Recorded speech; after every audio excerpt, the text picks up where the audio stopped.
ধরুন আপনি কোনো একটা গ্রামের দারিদ্র বা মধ্যবিত্ত পরিবারে জন্মগ্রহণ করেছেন। সেখানে ছোটখাটো একটা চাকরি করেন কিংবা কোনো কাজের সাথে সংযুক্ত আছেন। পরিবারের অর্থনৈতিক অবস্থা তেমন ভালো না। প্রতিনিয়ত চিন্তা করেন ভালো টাকা আয় করার জন্য কোনো একটা রাস্তা খুঁজে বের করার। তো হঠাৎ একদিন আপনার নিজ বাড়িতে মাটি খুঁড়তে গিয়ে দেখলেন সেখানে অনেকগুলো স্বর্ণের টুকরো রয়েছে। বলতে গেলে ছোট একটা স্বর্ণের খনির মতো। তারপর সেই খনি থেকে সবগুলো স্বর্ণ তুলে মার্কেটে প্রায় 2 কোটি টাকায় বিক্রি করলেন। এখন সেই 2 কোটি টাকা দিয়ে আপনি কি করবেন? 3 সেকেন্ড সময় দিচ্ছি, একটু ভেবে দেখুন। আমি জানি না আপনারা কি চিন্তা করেছেন, তবে আপনি কি কি চিন্তা করতে পারেন তার সম্ভাব্য 4টি উত্তরের কথা বলছি। প্রথমটা হচ্ছে কিছুই করব না, এই 2 কোটি টাকা দিয়ে বসে বসে খেয়ে বাকি জীবনটা পার করে দেব। 2 হচ্ছে এই 2 কোটি টাকা থেকে কিছু টাকা দিয়ে বাড়ি গাড়ি কিনবো আর বাকি টাকা ব্যাংকে রেখে দিব। ব্যাংকে রেখে দেওয়ার পর সেখান থেকে যে মুনাফা আসবে তা দিয়ে বসে বসে খেয়ে জীবন পার করে দিব। তৃতীয় হচ্ছে এই 2 কোটি টাকা দিয়ে বড় কোনো একটা ব্যবসা করব। চতুর্থ হচ্ছে এই 2 কোটি টাকা থেকে অল্প অল্প করে ছোট কোনো একটা ব্যবসায় ইনভেস্ট করে সেটা ধীরে ধীরে বড় করব। এখন এই 4টা সম্ভাব্য চিন্তার মধ্যে উপরে 3টা চিন্তা থেকে যদি কোনো একটা চিন্তা আপনি করে থাকেন, তাহলে আপনি কোনোদিন ধনী কিংবা ব্যবসায়ী হতে পারবেন না। কেন পারবেন না তার কারণ বলছি। 1970 থেকে 1980 সালের কথা। অস্ট্রেলিয়ার কাছে ছোট একটা দ্বীপ রাষ্ট্র নাইরো। অত্যন্ত গরিব আর হতদরিদ্র দেশটির অধিকাংশ মানুষ কৃষিকাজ, মাছ ধরা এবং প্রকৃতির উপর নির্ভরশীল ছিল। 1970 সালের দিকে নাইরো স্বাধীনতা পায়। তখন তাদের দেশে বিশাল পরিমাণ প্রাকৃতিক খনিজ সম্পদ, ফসফেটের খনি পাওয়া যায়। তো সেই খনি থেকে ফসফেট তুলে অস্ট্রেলিয়া এবং নিউজিল্যান্ডে রপ্তানি করা শুরু করে। এতে অল্প কিছুদিনের মধ্যে বিশ্বের অন্যতম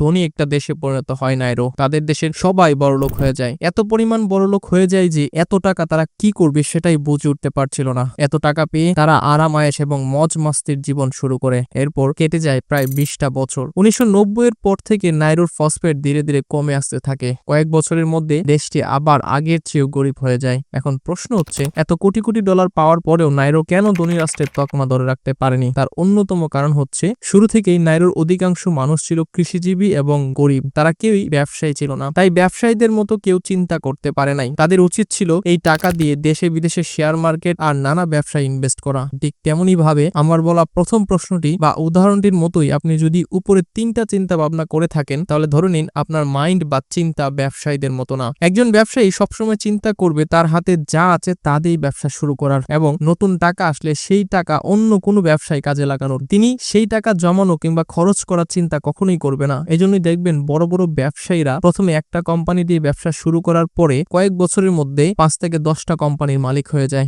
ব্যবসায়ীদের চরিত্রই হচ্ছে হাতে টাকা পেলে আরেকটা অন্য জায়গায় ব্যবসা শুরু করা এবং সবসময় সময়ের সাথে তাল মিলিয়ে চলা। এখন আমি এই উদাহরণটা দেওয়ার কারণ হচ্ছে আপনাদের এটা বোঝানোর যে ব্যবসা আসলে টাকা থাকলেই হয় না। ব্যবসা করার জন্য লাগে সঠিক ধৈর্য, চিন্তা এবং চেষ্টা। তাই আজকের এই ভিডিওতে বড় বড় ব্যবসায়ীরা কিভাবে চিন্তা করে সেই সম্পর্কে ছোট করে বলবো এবং অল্প পুঁজির 3টা ব্যবসার কথা বলবো, যেগুলো সময়ের সাথে সাথে চাহিদা বাড়বে এবং পুরো বাংলাদেশ সহ সারা বিশ্বে রাজত্ব করবে। তো প্রথম যে ব্যবসাটির কথা বলবো সেটা হচ্ছে সুপারফুড নিয়ে কাজ করা। সুপারফুড নিয়ে ব্যবসা এমন একটা ব্যবসা যা আপনার ভাগ্য পরিবর্তন হতে সাহায্য করতে পারে। বর্তমান সময়ে সুপারফুড খাবারগুলো এত বেশি জনপ্রিয় হচ্ছে যা আমাদের ধারণার বাহিরে। সুপারফুড কি এবং কিভাবে এটা নিয়ে কাজ করবেন সেটা বলছি। তার আগে কেন সুপারফুড বাংলাদেশ ও সারা বিশ্বে এত জনপ্রিয় হচ্ছে সে সম্পর্কে ছোট করে একটু বলি, তাহলে এই ব্যবসার গুরুত্বটা আপনাদের বুঝতে সহজ হবে। আমরা সবাই এটা জানি যে মানুষ এখন আগের থেকে অনেক বেশি অসুস্থ হচ্ছে। এই অসুস্থ হওয়ার অন্যতম একটা কারণ হচ্ছে খাদ্যাভ্যাস ও আমাদের অলস জীবনযাপন। তার পাশাপাশি খাবারের অতিরিক্ত মাত্রায় সার প্রয়োগ, কেমিক্যাল এবং ফরমালিন ব্যবহার করার কারণে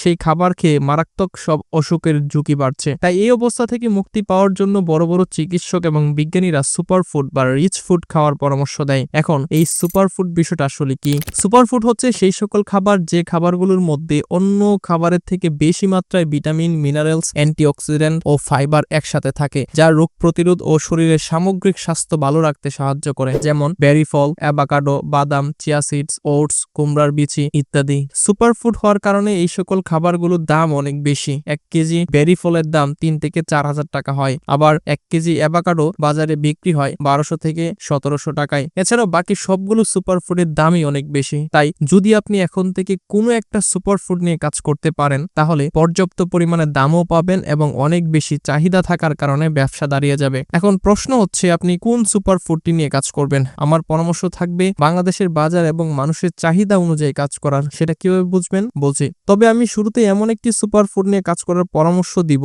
যা সচরাচর বাংলাদেশের সব জায়গায় পাওয়া যায় কিন্তু সাধারণ মানুষ এটার মূল্য বুঝে না। সেটা হচ্ছে কুমড়ার বিচি বা পামকিন সিডস। কুমড়ার বিচি সাধারণত আমরা ফেলে দেই কিংবা গরুকে খেতে দেই, কিন্তু বলতে পারবেন এই কুমড়ার বিচি ঢাকা শহরে কত টাকা কেজিতে বিক্রি হয়? সাধারণত ভালো মানের 1 কেজি কুমড়ার বিচি 1200 থেকে 1400 টাকায় বিক্রি হয়। একবার চিন্তা করুন গ্রামে কি পরিমাণ কুমড়ার বিচি ফেলে দেওয়া হয়। এই ফেলে দেওয়া কুমড়ার বিচি বিক্রি করে আজ কোটি টাকার কোম্পানির উদ্যোক্তা হয়েছেন সজীব মিয়া। ছোট্ট একটি বীজ কিন্তু উপকারিতায় ভরপুর। বলছি কুমড়োর বীজের কথা। অনেকে এটি ফেলে দেন, অথচ প্রতিদিন মাত্র 1 চা চামচ কুমড়োর বীজ খেলে শরীরে মিলতে পারে অসাধারণ উপকার। এটার বিচিটা দিতে পারবেন না? বিচিটা কই আছে? বিচিটা কই আছে ভাই? হালকা পাতলা দিয়ে বিচি কই? আমরা বিচি খাই, যারা মিষ্টি কুমড়া খান না আমি বলবো যারা মিষ্টি কুমড়া খান না বয়কট করেন, বুঝেন না, মনে রাখবেন এটা স্বর্ণ। সজীব মূলত গ্রামের ছেলে। একদিন অনলাইনে কুমড়ার বিচির উপকারিতা এবং এর দাম দেখে তিনি অবাক হয়ে যান, কারণ তার এলাকায় কুমড়ার বিচি কেউ খায় না। সাধারণত হয় ফেলে দেয়, না হয় গরুকে খেতে দেয়। তখনই তিনি চিন্তা করলেন যে এই ফেলে দেওয়া কুমড়ার বিচি দিয়ে ব্যবসা শুরু করবেন। যে চিন্তা সেই অনুযায়ী কাজ শুরু করেন। ইউটিউব দেখে এবং বড় ভাইয়ের পরামর্শে কুমড়ার বিচি সংরক্ষণ, শুকানো এবং কিভাবে বিচির ক্ষতি না করে ছাল ছাড়ানো যায় সে সম্পর্কে প্রশিক্ষণ নেন। তারপর সেগুলো গ্রামের মহিলাদের দিয়ে অল্প টাকায় করিয়ে অনলাইনের মাধ্যমে ব্যবসাটি শুরু করেন। এখন অনেকের মনে প্রশ্ন আসতে পারে যে এত টাকা দিয়ে কুমড়ার বিচি কারা খায়? সাধারণত শহরে যারা উচ্চবিত্ত বা ধনী রয়েছে তারা এগুলো খেয়ে থাকে, বিশেষ করে মডেল, অভিনেতা, খেলোয়াড় এবং যারা স্বাস্থ্য সচেতন। বাংলাদেশের মোট জনসংখ্যার 10% মানুষ সচেতন এবং ধনী। তারা তাদের স্বাস্থ্য ভালো রাখার জন্য যত টাকা প্রয়োজন তত টাকাই খরচ করতে রাজি আছে। তো বাংলাদেশে এই 10% মানুষের মধ্যে যদি 2% মানুষও এই খাবারটি কিনে তাহলে এই ব্যবসায় আর পেছন ফিরে তাকাতে হবে না, যেমনটা সজীবের হয়নি। এখন এই টার্গেটেড মানুষগুলো কিভাবে ধরবেন? আপনি তো তাদের কাছে খুঁজে গিয়ে বিক্রি করতে পারবেন না। তো সেটা ধরার একমাত্র এবং সহজ উপায় হচ্ছে সোশ্যাল মিডিয়া, ইনস্টাগ্রাম, ফেসবুক অথবা ইউটিউব। সোশ্যাল মিডিয়ার মাধ্যমে আপনি বাংলাদেশের যে কোনো প্রান্তে বসে থেকে আপনার প্রোডাক্টের অ্যাডভার্টাইজমেন্ট যে কোনো মানুষের কাছে পৌঁছাতে পারবেন। সজীব মূলত অনলাইনের মাধ্যমেই তার প্রোডাক্ট ফেসবুকে অ্যাডভার্টাইজিং করে টার্গেটেড অডিয়েন্সের কাছে পৌঁছায়। কিছু স্পেসিফিক অঞ্চল আছে যেগুলো অঞ্চলের মধ্যে স্বাস্থ্য সচেতন এবং ধনী মানুষে বসবাস করে, যেমন বনানী, বাড্ডা, উত্তরা কিংবা বিভিন্ন বিভাগীয় শহরে সজীব টার্গেট করে তার অ্যাডভার্টাইজমেন্ট ফেসবুকে চালায়। তখন যারা স্বাস্থ্য সচেতন তারা প্রোডাক্টের কোয়ালিটি এবং গুণগত মান চিন্তা করে অর্ডার দেয়। শুধু সজীব নয়, বর্তমানে অনেক উদ্যোক্তা নানা ধরনের সুপারফুড নিয়ে কাজ করছে। অনেকেই একসাথে অধিক বিচি বা সিডস মিক্স করে বিক্রি করছে। তো আপনার যদি ইচ্ছা থাকে এবং অদম্য শক্তি থাকে কিছু করার, তাহলে এই কুমড়ার বিচি নিয়ে অনলাইনে কাজ করার মাধ্যমে ভালো একটা ব্যবসা করতে পারবেন। এবার আসেন বাংলাদেশে কোন প্রোডাক্টের চাহিদা বেশি সেটা কিভাবে বুঝবেন। সেটা বোঝারও একমাত্র উপায় হচ্ছে ফেসবুকের দিকে নজর দেওয়া। আপনি ফেসবুকে অন্যান্য উদ্যোক্তারা কোন প্রোডাক্টের অ্যাড বেশি চালাচ্ছে এবং কোন প্রোডাক্টের অ্যাড বেশি ভিউ হচ্ছে সেটা আপনাকে বুঝতে হবে। যে প্রোডাক্টের অ্যাডভার্টাইজমেন্টের ভিউ বেশি বা মানুষ দেখছে বেশি, আপনাকে ধরে নিতে হবে সেই প্রোডাক্টটাই বিক্রি বেশি হচ্ছে এবং মানুষ আগ্রহ প্রকাশ করছে, এবং সেটা নিয়েও আপনি চাইলে কাজ করতে পারেন। বর্তমান সময়ে সোশ্যাল মিডিয়া ছাড়া আপনি কোনো ব্যবসাকে ভালো পরিমাণ গ্রোথ করতে পারবেন না। তো যাই হোক, আপনারা যদি চান তাহলে এই পামকিন সিডস নিয়ে কাজ করতে পারেন। তো দ্বিতীয় ব্যবসাটি সম্পর্কে বলার আগে আপনাদের একটা পরামর্শ দেই। আমাদের মধ্যে অনেকেই আছেন যারা কোনো কিছু করছেন না অথবা ব্যবসা করবেন কিংবা চাকরি করছেন। তো এই অবস্থায় অনেকেই চাই কিছু একটা করে হাত খরচের জন্য কিছু টাকা আয় করার, কিন্তু উপায় খুঁজে পায় না। তো এই সকল মানুষের মধ্যে অনেকেই ঘরে বসে থাকে এবং ঘরে বসে বর্তমানে অনলাইন থেকে আর্নিং করার জন্য চেষ্টা করে। তো আপনি চাইলেই আপনার হাতে থাকা মোবাইল ফোনটি দিয়ে সামান্য কিছু কাজ করে আপনি অনলাইন থেকে আর্নিং করতে পারবেন। আমাদের মধ্যে অনেকেই আছে দিনে 4 থেকে 5 ঘন্টা ফেসবুকে স্ক্রল করে অযথা সময় নষ্ট করে দেয়। তো এই সময়টা নষ্ট না করে নিজের জীবনের উন্নতির ক্ষেত্রে কাজে লাগান। কিছু ছোট ছোট কাজ আছে যে কাজগুলোর মাধ্যমে আপনি অনলাইন থেকে আর্নিং করার ক্যারিয়ারটা শুরু করতে পারেন। তো কিভাবে করবেন এবং অন্যান্য বিষয়গুলো জানতে আমাদের সাথে যোগাযোগ করতে পারেন। আমাদের সাথে যোগাযোগ করার উপায় ডেসক্রিপশন বক্সে দেওয়া আছে। এবার আসুন দ্বিতীয় ব্যবসাটি সম্পর্কে বলি। তবে কেউ বলতে পারবেন আমাদের দৈনন্দিন জীবনে যে মশলা রান্নার কাজে ব্যবহার করি সেই মশলাগুলোর মধ্যে সবচেয়ে দামি মশলা কোনটি? সেটা হচ্ছে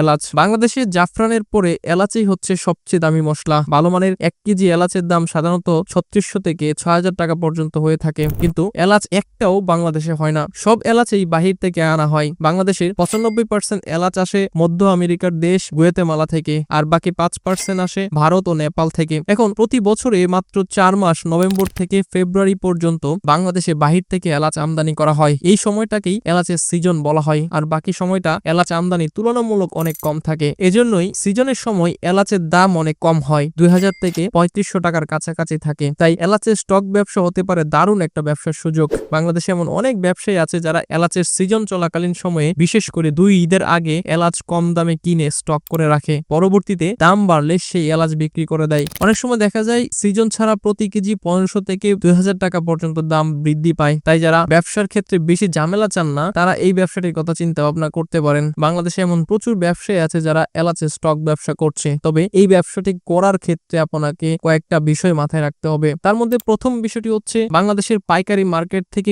খুঁজে খুঁজে ভালো এবং কম দামে এলাচ সংগ্রহ করতে হবে, এবং সর্বপ্রথম অল্প পরিমাণ এলাচ স্টক করে সেটা আপনাকে আগে অনুমান করতে হবে যে কোন ধরনের এলাচগুলো বেশি ভালো, কোন এলাচগুলো মার্কেটে বেশি চলে, কোন সিজনে এলাচের দাম কম হয় এবং কোন সিজনে এলাচের দাম বৃদ্ধি পায়। বাংলাদেশে মূলত 4টা গ্রেডে এলাচ পাওয়া যায়। একটা হচ্ছে বড় এলাচ, মাঝারি এলাচ, ছোট এলাচ, আর একটা সবুজ এলাচ। সবুজ এলাচগুলো মূলত মানে ভালো হয় এবং এর চাহিদাও খুব ভালো থাকে। দ্বিতীয়টা হচ্ছে এলাচ সংগ্রহের পর প্রতি মাসে আপনাকে সেটা দেখভাল করতে হবে। যেমন আপনি এলাচ স্টক করেছেন এবং সেটা খেয়াল রাখতে হবে যে এলাচগুলো ভালো আছে কিনা। এলাচ শুকনো এবং ভালো স্থানে সংগ্রহ করতে হয়। তার পাশাপাশি আপনাকে এটাও নজর রাখতে হবে যে কখন কোন সময় এলাচের দাম বাড়ে, আর তখনই সুবিধা অনুযায়ী আপনি সেটা বিক্রি করে দিবেন। অতিরিক্ত কিংবা বেশি লাভের আশায় অনেকদিন পর্যন্ত এলাচ ঘরে সংগ্রহ করবেন না, এতে হিতের বিপরীত হতে পারে। আপনি এলাচ যে দামে কিনবেন, কেনার পর যদি মনে হয় যে হ্যাঁ আপনার ভালো মানের লাভ হচ্ছে, তাহলে বিক্রি করে দিবেন। এছাড়াও এলাচের ব্যবসাটি সম্পর্কে বিস্তারিত জানার জন্য ইউটিউবে অনেক ধরনের ভিডিও রয়েছে, আপনারা চাইলে সেই ভিডিওগুলো সার্চ করে দেখতে পারেন, তাহলে মোটামুটি এলাচের স্টক ব্যবসা সম্পর্কে একটা ভালো ধারণা পাবেন।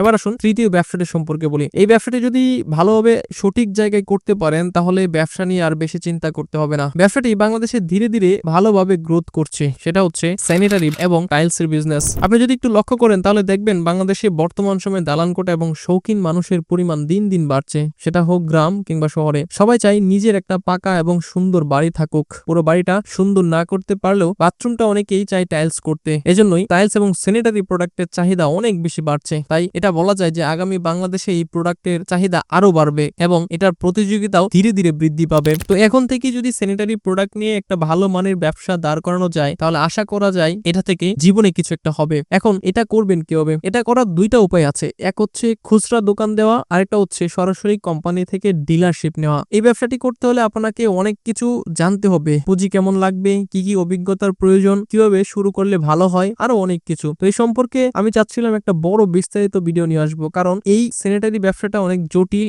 এবং অনেকগুলো বিষয় বুঝতে হয়। তাই এটার জন্য একটা বিস্তারিত বড় ভিডিওর প্রয়োজন, যেখানে আমি ভেঙে ভেঙে সমস্ত কিছু আপনাদের বোঝাতে পারবো। কারণ এই ভিডিওতে সমস্ত কিছু বোঝাতে গেলে এই ভিডিওটি অনেক বেশি বড় হয়ে যাবে। যারা এই সম্পর্কে বিস্তারিত জানতে আগ্রহী, তারা চ্যানেলটি সাবস্ক্রাইব করে ভিডিওতে একটা লাইক দিয়ে কমেন্ট করতে পারেন, তাহলে আমি বুঝতে পারবো কি পরিমাণ মানুষ এই ব্যবসাটি নিয়ে জানতে আগ্রহ প্রকাশ করছে। তখন আমি এই বিষয়ে একটা বড় ভিডিও বিস্তারিত আকারে বানাবো। তবে আপনারা মনে রাখবেন, যে কোনো ব্যবসা করার আগে সেই ব্যবসা সম্পর্কে বিস্তারিত জানা খুবই প্রয়োজন। সেই ব্যবসাটি আপনি করতে পারবেন কিনা সেটা আগে অনুমান করুন, তারপর ধীরে ধীরে ছোট পরিসরে ব্যবসা শুরু করতে হবে। হুট করে কোনো বড় ব্যবসা শুরু করা যাবে না, এতে আপনি ব্যবসায় লস হওয়ার সম্ভাবনা অনেক বেশি থাকবে। কারণ যে বিষয়টা আপনি জানবেন না, সেই বিষয়টা নিয়ে আপনি কাজ করতে পারবেন না। তাই ছোট থেকে শুরু করলে ধীরে ধীরে সেটা সম্পর্কে জেনে বড় হওয়া যায়। পাশাপাশি মনে রাখতে হবে, প্রত্যেকটা ব্যবসাতেই যেমন লাভ আছে তেমন লস আছে। লাভ এবং লস দুইটা মিলিয়ে ব্যবসা। তো যাই হোক, আজকের ভিডিও এই পর্যন্তই। দেখা হচ্ছে নতুন কোন একটা ভিডিওতে। ততক্ষণ পর্যন্ত ভালো থাকুন, সুস্থ থাকুন আর আমাদের সাথেই থাকুন।